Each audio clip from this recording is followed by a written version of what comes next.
Excited, keep going. Dance monkey boy. We're good. All right, that's great. So I want to show you a graph. And this graph is critically important if you want to sell on your webinar. If this is time on your webinar, and this is coolness. Oh, trust me, this is going to get very scientific, you can tell. Your coolness over time. When you're teaching, what happens? Most people's coolness is really high when they're teaching, right? Because they're talking about their passion and they're helping people and they're serving. What happens when we start to sell? Yeah, your coolness goes straight to hell is what happens to your coolness. Yeah, your mouth dries up and your hands get clammy and you lose your focus and it just gets awkward for you. And if it's awkward for you, what happens to them? Yeah, like, wow, this guy doesn't even really believe what he's saying and he's uncomfortable about it. Why would I trust him or her? Yeah? Do you know why that happens? I think it's because we've got a really warped view of our job. See, on a webinar, this is what most people think. I've got to teach. What do I have to do? Teach. Yeah, I've got to teach. And at some stage, I've got to sell. So here's what most people do. They think their job is to teach, then sell. That kind of makes logical sense because the offer bit comes at the end, but it's completely wrong mindset-wise. If you go teach, then sell, what happens? You treat them like they're two different functions. Here I teach and I'm cool. There I sell and I'm icky. And I want to get through the icky as quick as I can out the other side so I can hang up the line and get off. So the problem isn't teaching or selling. The problem is the then. I reckon that's what's screwing you up right now. So what do you do instead? Yeah, you teach and sell. Specifically, while you're teaching people what to want. You teach people what to want. And then when you're selling, even when you're going through your offer, it's teaching. It's educational. It's value.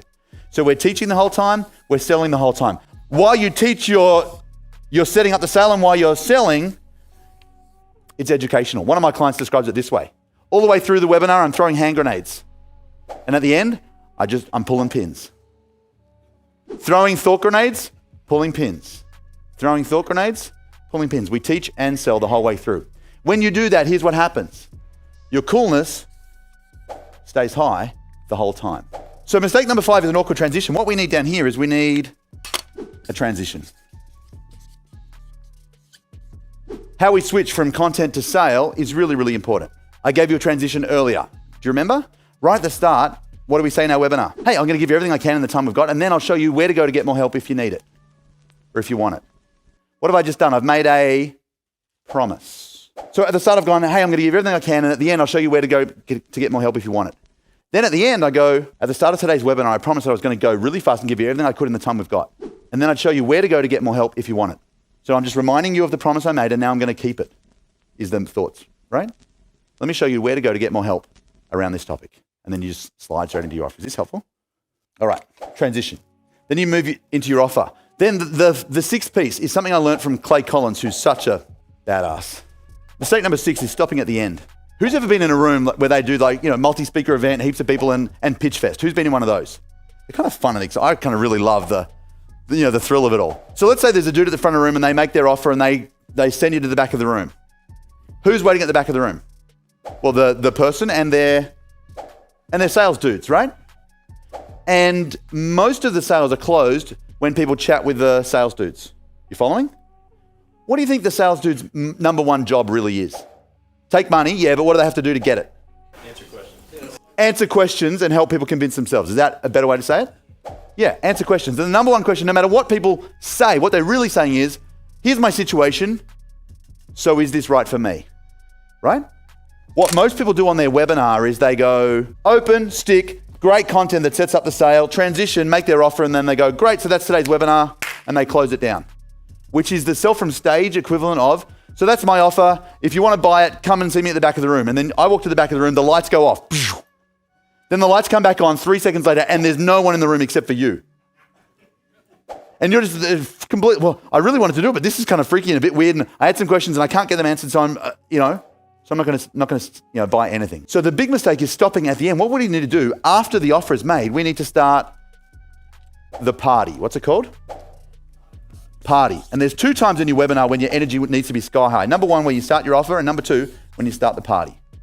What do you do in the party? Well, you do 3 things. You've just made your offer, you've given it all you've got, and now we're going to do 3 things. Number 1, we welcome the buyers by name, right? So if people bought your stuff, you get a little email saying, Bob just bought and Tony just bought and Sarah, if you can, that's cool.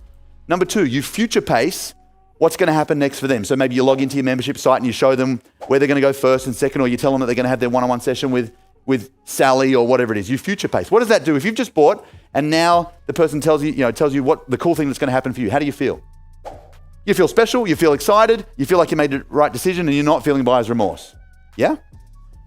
You feel satisfied. Like, dude, this is awesome. This is even better than I thought. If you haven't just bought and the person starts to show all the people who did just buy what they're going to get, how do you feel? So you welcome the buyers. Number 2, you future pace what's going to happen next for them. And number 3, you take what I call strategic Q&A. What's strategic Q&A? Well, you throw it open for questions and you say, so I'm here. I've got another 10 minutes. I'm happy to answer any or all your questions about the content today, about the offer, anything you need. But no matter what question they ask you, you imagine that you're the dude at the back of the room, and no matter what comes out of their mouth, what they're really saying is, here's my situation. So is this right for me? And you answer every question through that lens. Does that make sense? Does that help?